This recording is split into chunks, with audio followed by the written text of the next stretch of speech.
And welcome to Mindfulness Monday with Beverly Kyer. I'm loving this, that is Mindfulness Monday, because I always believe it's great at the beginning of any week for us to just stop for a moment, reflect, kind of plan, make a list of the things that we know we're about to face, and make that list so nice and spaced out that there's room for all of the unexpected things that could crop up. I want you to look at that list and be mindful in the fact that you don't want to set up unreasonable expectations for yourself. That's why it's so important to pace at the beginning of the week. What's important to do, what is not as essential to do, and then to make a decision. But to be mindful also that in the pacing that you're aware that there are going to be several times throughout the week or almost every day that we're going to feel anxious about something because there's so much new things, so much different. It's been such a dismantling of life as we know it with the COVID-19 that it's important to be prepared and kind of conditioned to go through it in a way that you are taking care of you concurrent with taking care of whomever, be your client, your patients, your family that are also sheltered in place for you, and neighbors and community that you wish you could do more for, but you can't quite. So that's important to start that week in that kind of mindset. Today, at the request of others, we're going to talk about recognizing and reducing anxiety. Anxiety is a reality.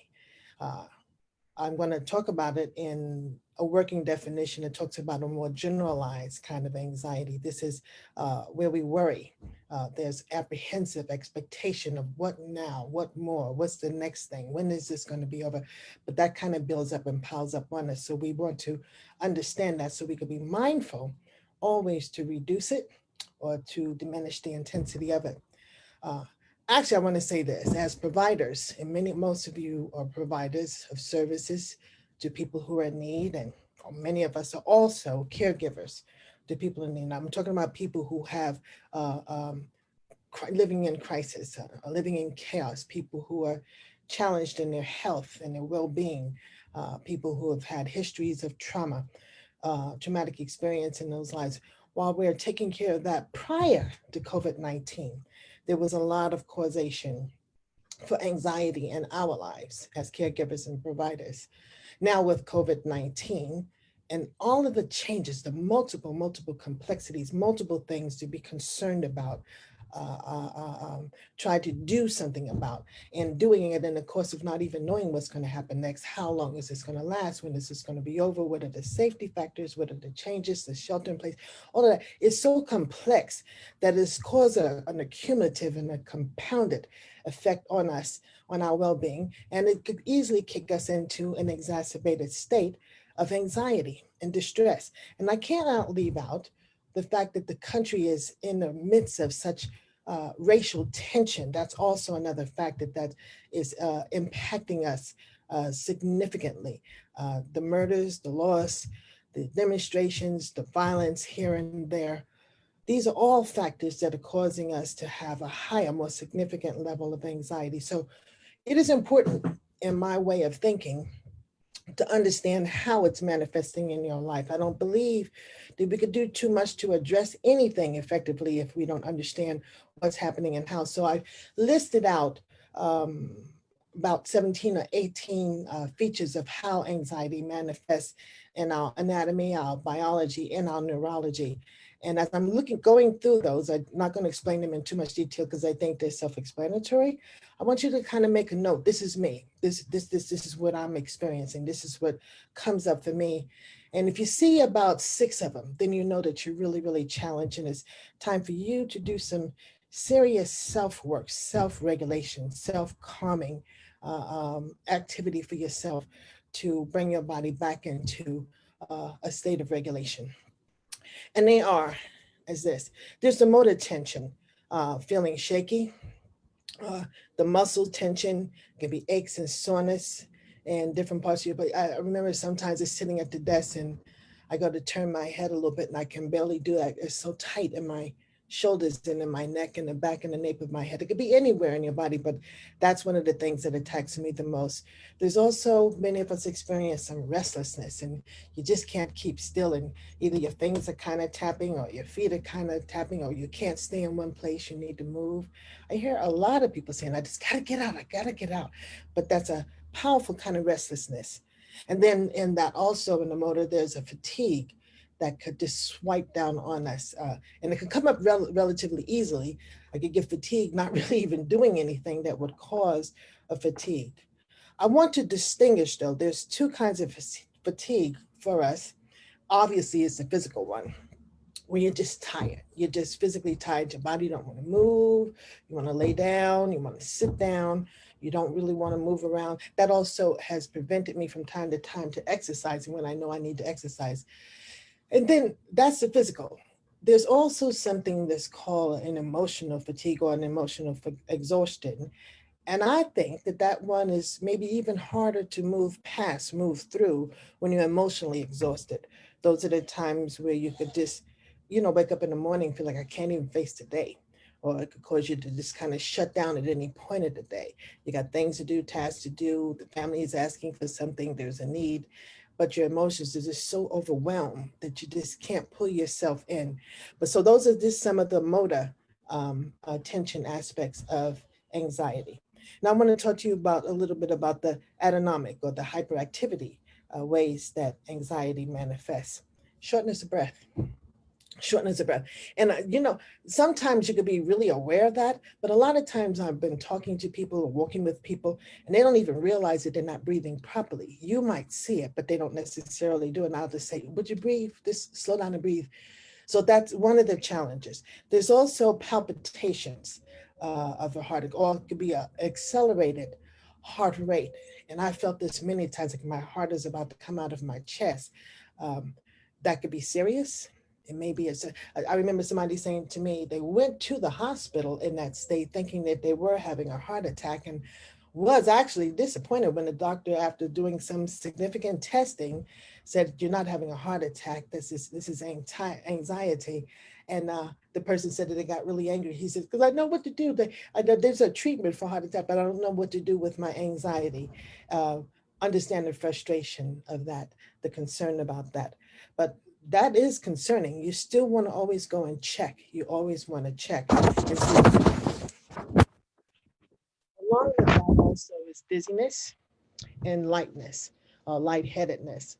I like to encourage us, particularly us, who work in these very difficult kinds of situations, highly stressful situations, that even when you wake up in the morning, it may be good, like I do, is I'm aware of a new day and I kind of roll over so I kind of see the light from the window if my back had been to the window and just kind of lay there for a moment to let your body align. It's almost like I believe like there's a little astral body that's kind of floating and there's the physical body, but I just lay there and let it align. And then when I do sit up, get ready to get out of the bed, just sit on the side of the bed for just a moment, and let yourself just calm, get your equilibrium before you just hop up.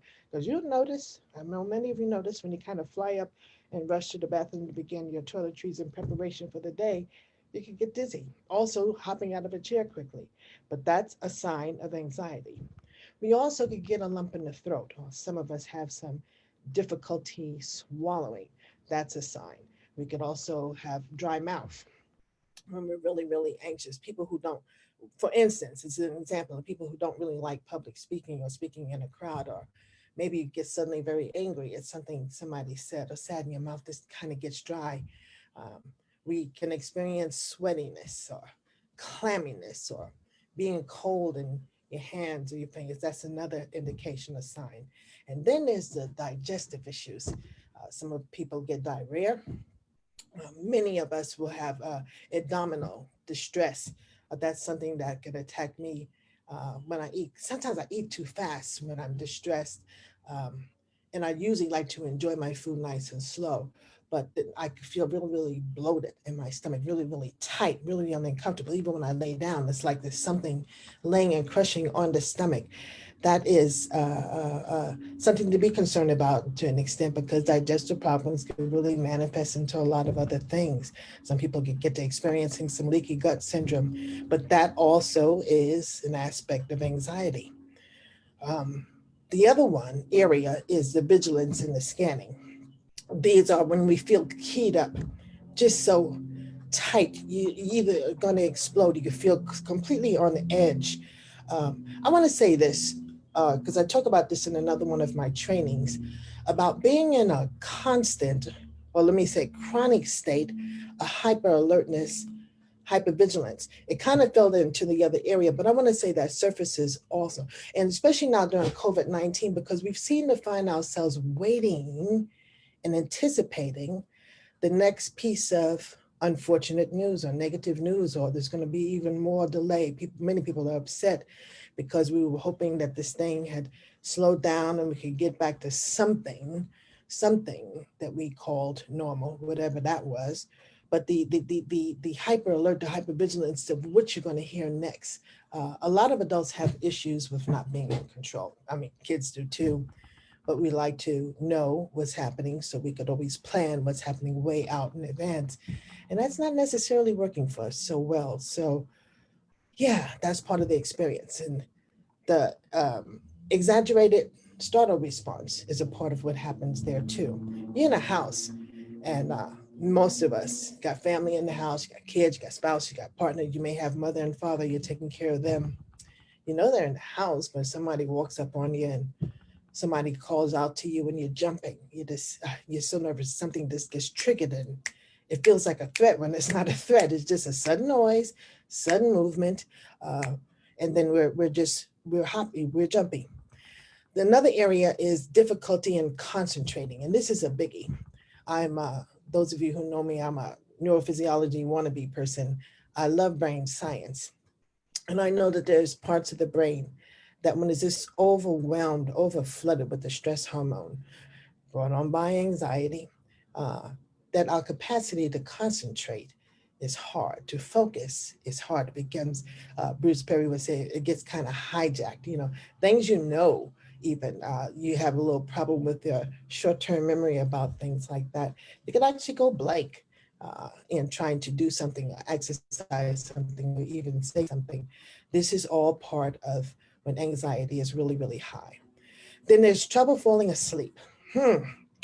Yes, and the highest part of my anxiety or highly stress events going on in my life, going to sleep have been really, really challenging. I find myself still up at 1 o'clock, 2 o'clock, almost 2:30 in the morning, just kind of doing something to keep myself occupied. But falling asleep could be hard for a lot of us because there's so much on the mind, so much in the mind. We're just flooded, inundated with data about other people's lives, other people's needs, what's going on in the world, what's going on with our own lives, and how we're trying to figure out every day, make constant adjustments every day to this situation we're living in with COVID-19. In addition to our work responsibilities, in addition to the care. So that's just a heightened place to be. And not only that, have difficulty falling asleep, but many of us, and I'm one of these people, have difficulty staying asleep. On occasion, I'm doing this more since I've been home because of the shelter in place. That I have been able to go to bed earlier, like 10 o'clock, 11 o'clock, and not be doggone. If I don't wake up at 12:30 or 1 o'clock in the morning like it's a new day and have the dickens trying to get back to sleep. That's part of it because of this so much on our minds. And I want to talk to us, and I'll probably have another session about this more in detail, but we are flooded with enormous amounts of data. And so the brain has a way of staying in dialogue with all of that, trying to hold on to it, replay it, run through it, just move through it, just kind of collect it all together. It's always in dialogue. And it's very, very difficult to stay asleep in that state. And I try to tell people, and I'm saying to you, the importance sometimes of not being as cerebral as we tend to be, but to take advantage of making lists, making notes. When you finish each workday, whatever time that is for you, to make a list of the unfinished and the next things that you need to do. And throughout the rest of the afternoon or evening, whatever time your work schedule is, other things came to mind. I said, rush back and put that on that paper. Keep a notepad also on the bedstand next to the bed so that when you have those thoughts before you go to bed, and even when you wake up like I do at 1:30 in the morning when my mind is flooding, to kind of write that stuff, take it out of your head, put it on paper so it's safe. You know it's not going to fall through the cracks. You're not going to forget about it. And you may have a better chance of kind of quieting the mind, which is so critical to do. That also helps reduce some of the anxiety. And then there's irritability. That's another major feature of anxiety. When we let things compound and pile up and stress on top of stress, and we don't reboot, we don't release, it piles up to a place that our patience is short, or like I like to say, the window of tolerance for just about anything that you normally deal with and face with, that window goes down. And we could either be two ways. People have different personalities around irritability, but some of us could get really explosive, and others could just withdraw or retreat, throw your hands up, say, I can't deal with this, and want to shut it down. So those are some. Those are some. I think it was about 17 to 18 of those. And as I said, if you experience at least 6 of those things, then it's time for you to consider, long past time for you to consider to do something, because I think that you could mitigate the effect of all of that. You could reduce the effect of all of that. You could ease yourself and bring yourself back into some state in your central nervous system where you're calmer with all of that, if you're mindful enough to be aware of it and address it as it surfaces. I have some suggestions of what to do. You guys know that I believe in my 3 R's that I think I designed for this purpose, is to release, get stuff off your chest. Not a long, drawn out narrative, complain, he said, she said, all of that stuff. But just say, this happened, and whew, this one kind of knocked me for a loop, or something else is up and we got to figure out what to do. Okay, let me put this down on paper so we can address this. But just kind of get it. I'm upset about this. I'm saddened about this. I'm grieved about this. State it, put it out there, and it's somewhat diminished. And then go about the process of doing something to reboot. In other words, like get your snap back. These are various kind of techniques like breath and stretch and meditation or mindfulness, or whatever you do to just kind of calm your whole inner being. When you do that, you have a greater capacity of coming up with a mindful, a thoughtful, effective plan for that new thing that just surfaced that's causing some anxiety. So you want to release first, reboot first, and then you could think more clearly about what to do about the new thing, the new situation, the new problem, how to address that in the most effective way. Even if you don't know what to do, when I'm calm, I can know who to call. I want to ask and run that by somebody, or I want to bounce that off of somebody to get their thoughts and their input. But that's the state that you want to bring yourself into. And then my third aura is this. My third aura says, please learn to release. Recharge yourself. Please learn to recharge yourself.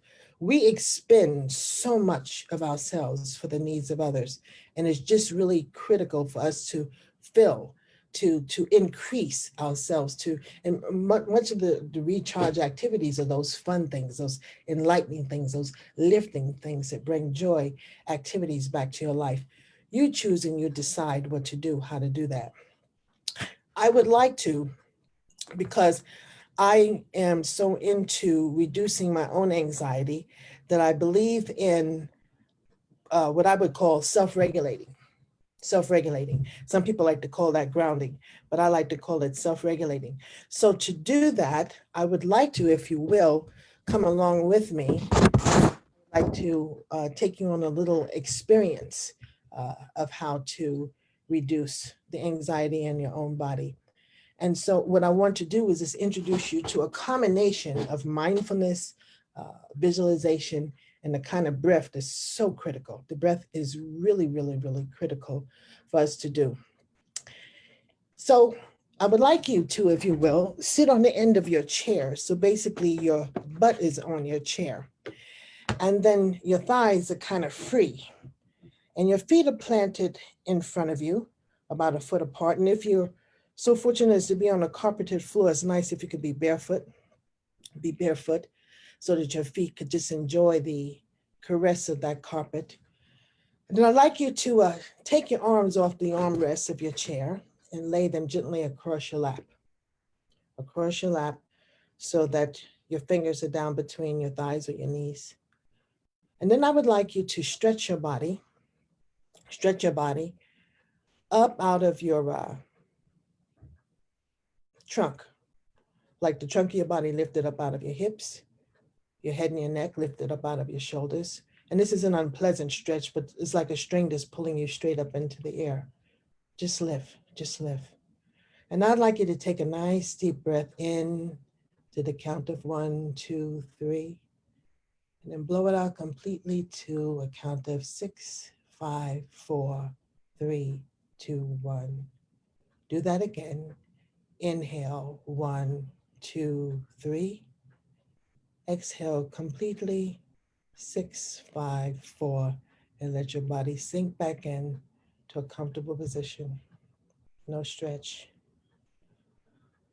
And I want you to pay attention to your breath using your mouth. Inhale to the count of 3 and exhale completely to the count of 6. Blow it out so you can hear it. Get the stale air out of your chest. And as you're finding your own rhythm with your breath, I would like you to allow your eyes to roam around the space that you're in, your offices or your rooms, your dining rooms, wherever you're sitting, and let your eyes land where they want to land. Doesn't matter. Just notice your space. You can look at a calendar, look at the clock, look out the window, look at any pictures you may have, little tchotchkes on the desk. Just notice. Notice your space. Notice the temperature in your space. Notice any sounds. Just notice. And continue to breathe at your own rhythm. And now, if you're comfortable, I'd like you to close your eyes and notice what's behind your eyelid. What's behind your eyelid? It's a little dark, it's a little gray, but it's also a little filtering of light. Just notice. Just notice.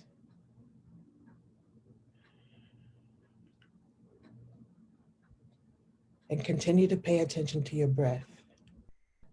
Is it shallow? Is it deep? No matter what it is, notice the rhythm. But breathe deeply and exhale even deeper. Now, I would like you to notice, if you could, sense and feel your own heartbeat. There is a pulse in your chest. Notice it. Notice, if you could, be aware of that pulse in your stomach. Now at your wrist, in your hands. Notice if you could feel or sense that around your ankles and the bottom of your feet. Just notice. Be aware of your own body and pay attention to the rhythm of your breath.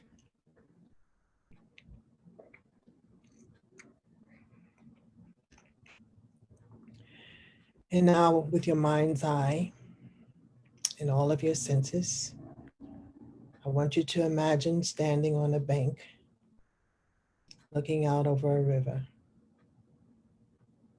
And where you're standing on the bank, close to the edge of the water,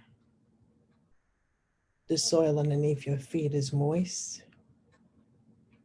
It's kind of warm and it's kind of cool all at the same time. It's cool because of the gentleness of the light wave that comes in and moistens the soil under your feet. And at the same time, the sun is shining down above you, caressing your head and your shoulders, your chest, your legs, and the top of your feet. You feel both a delightful warmth and coolness all at once. Crunch your toes down into that soft, moist soil. Rock your feet slightly back and forth from the ball to the heel, enjoying the sensation of that moist soil under your feet. And now in your mind's eye, I want you to look across that river. It goes beyond is a huge, huge rock formation. It's majestic in its darkness and its shades and its crevices and its shadows. It's majestic. Even where the sun hits it in places that lightens and pushes back the shadows. Notice it. And over the top of that rock formation is a cascade of water, for it's a waterfall, streaming down, splashing down beautifully in all its glory. The water is kissed by the sun and it's almost diamond-like in its sparkle. It comes over the top of that rock, highlighting that color of glittery, silvery light, slight blueness of the water, slight azure of the water. It splashes down below, creating a foam and a mist, and it moves towards you, getting smaller and smaller, with the most perfect rhythm. Just notice the beauty of that, the serenity of that. Now, on either side of the water, there are bits of florals and bits of grasses protruding from the rock formation. The different colors, there's greens and purples and whites and yellows, and just beautifully framing the waterfall. Take a deep breath. See if you could smell the florals from a distance along with the water. Such a clean and pure smell. The fragrance is enchanting. Just notice. Embrace it all. The panorama of those colors, that water, the glittering light where it highlights in the sun and sways in the shadow because of the breeze. By the way, listen to the breeze, slightly singing. You can hear it and you can feel it. It's gentle, but it is certain. The sight, the sound, the color, the warmth above, the coolness and the softness of that soil under your feet. Hold on to it. Make a mental picture. Hold on to every sensation in your body.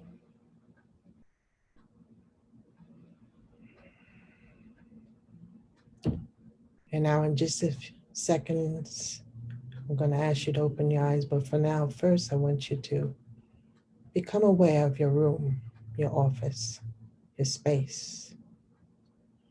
Become aware of it, the sounds in it, ticking of a clock, the temperature in it, the quietness in it, the safety in it.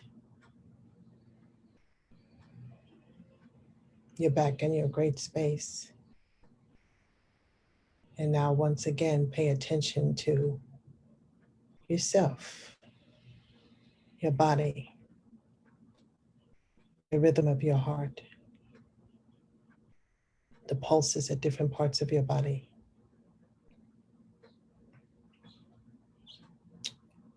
The embracing temperature around you,